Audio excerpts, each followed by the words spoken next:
Hello, આજે મારે વાત કરવી છે એક વિડીયો કાલે મેં જોયો સોશિયલ મીડિયાના ફેસબુક પ્લેટફોર્મ પર.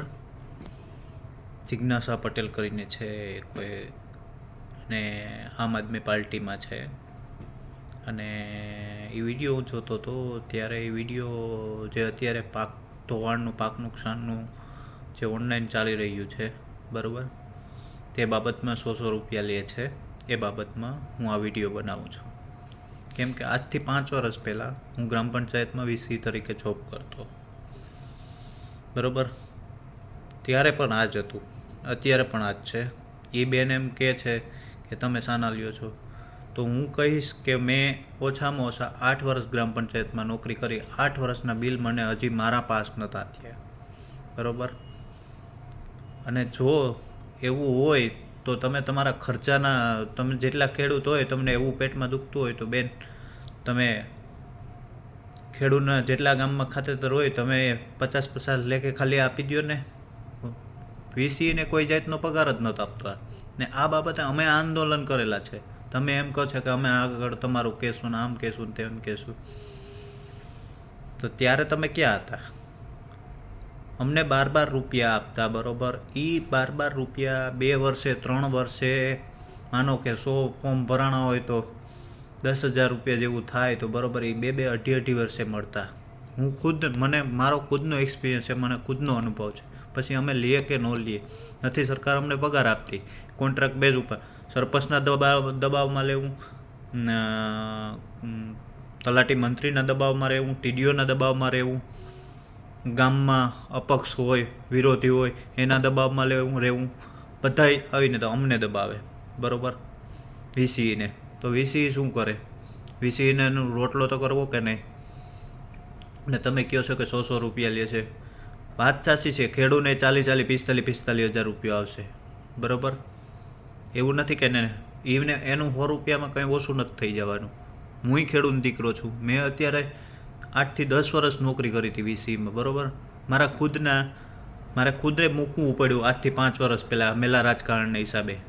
ને કે મારે સારામાં સારું હતું બરાબર ગામમાં. કેમ કે આવું ગંદુ રાજનીતિ હતી એટલે મારે મૂકવી પડી. કેમ કે નવું પરિવર્તન થાય, બીજા સરપંચ આવે તો જે તે વીસી જે તે સરપંચનું હોય પહેલાંનો એને બદલાવી નાખે. તો આમાં તમે ક્યાં કોઈ નથી બોલતા કે એને પરમેનન્ટલી નથી કરતા બરાબર. અમે પરમેનન્ટ કરવા માટે માંગ કરી હતી, બધા વીસીઓ હડતાલ ઉપર હતા. તો પછી એ લોકોએ ગ્રામસેવકને આપી દીધું કે તમે કામગીરી કરો. હવે અમને સાઈડમાં રાખી દીધા. તો બેહવું હોય તો બેહો. તો તમે કાં ન બોલ્યા? તો આ બાબત તમે જે કહેશે ને કે 100 રૂપિયા લે છે, તો એના હકના લે છે. રાતને દિવસને એ ભાઈની વાત સાચી છે. સવારના સાઈટ નથી હાલતી. મેં ખુદ 5 વર્ષ સુધી પાક નિષ્ફળના ફોર્મ ભરેલા છે બરાબર. પાક નિષ્ફળના એમાંય નથી, મામલતદારમાંથી 7/12 અમારે બેસાતા લેવાના બરાબર. કાગળ કોરા અમારે બેસાતા લેવાના, પ્રિન્ટરની સહાય અમારે લેવાની, કોમ્પ્યુટર હાલે ન તો રિપેર અમારે ખુદે કરવાના, ઇન્ટરનેટ હાલે નહીં તો અમારા જ બધા રૂપિયાનું અમે કરીએ. તો તમારે ત્યાં બોલતા શું થાય છે? કેમ કંઈ નથી આપતી? તમે ત્યાં જશો તો તમને જવાબ નથી મળવાનો. તમે એમ કહે છે કે અમે કરશું, તો તમે 100 રૂપિયા લેખે કે 50-50 લેખે તમે આપી દો ને ગામમાં જેટલા ખેડૂત હોય એટલા. તમને એટલું પેટમાં દુખતું હોય તો જિજ્ઞાબેન આ જોવો જરાક. જેને ખબર હોય, જેને પડી હોય એને ખબર હોય. મારે ખુદને મૂકવું પડ્યું આજથી 5 વર્ષ પહેલાં. ને હજી હું મારા પૈસા નીકળે છે, ગ્રામ પંચાયતમાં કામ કર્યું એ તો ખાઈ ગયા, એ તો અમથા, એ તો દેવા ક્યાંય રહ્યા. તો એ કહે કે અમારી માથે 10 લાખનું લેણું હોય પંચાયત માથે, તો અમે ન આપી શકીએ. તો કયો ને સરપંચ હોય, સરપંચને કહેવાય ને કે ત્યાંના જે તે સરપંચ હોય તો એ ગામના જેટલા ખેડૂત છે એટલા લેખે 50-50 લેખે કે 100 લેખે વીસીને સૂકવી દઈએ. ત્યારે કેમ નથી બોલતા તમે? તો અમારો સીધો કટાક્ષ છે કે વીસી જે ભાઈ બોલ્યા છે એ સારું બોલ્યા છે અને સાચું બોલ્યા છે, એના સપોર્ટમાં છે આપણે. કે 100 રૂપિયા લે છે એના હકના લે છે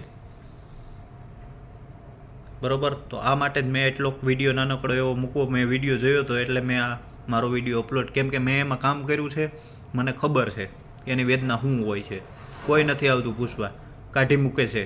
5 વર્ષ થાય એટલે સરપંચ બદલે એટલે આ માટે આ વિડીયો મૂક્યો છો. ખોટું લાગ્યું હોય તો વધારે રોટલો ખાઈ લેજો.